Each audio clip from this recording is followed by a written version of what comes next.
So today what I'm going to be talking about is what you can be doing to help support those cold intolerant plants in the early spring and hopefully through to the summer to get a great crop. The warm loving plants I'm going to be trying to grow this year is a banana. This is a dwarf Cavendish. I've also got a pineapple that I would like to try. There is some ginger, some lemongrass, and I've got some sugarcane. There's also watermelons that I'd like to try. How I'm going to be doing it is by digging in a hotbed. So that means composting underneath the ground that will create warmth. This is the area I have decided to do it in. It's meant to be the most sheltered area on my plot, which is going to reduce any stress to these plants.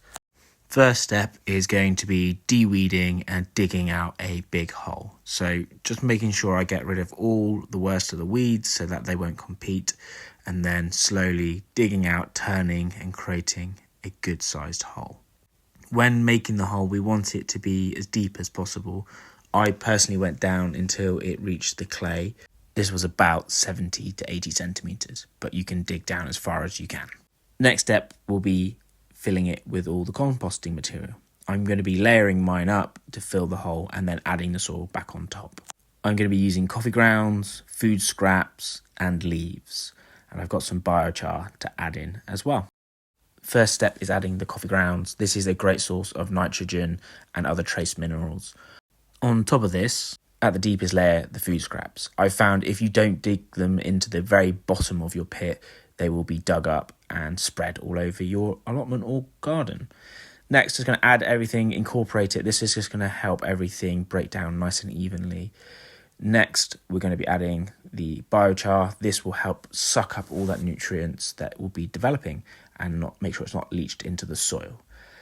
After mixing this in, it's the leaves on top. The leaves are going to be the carbon source.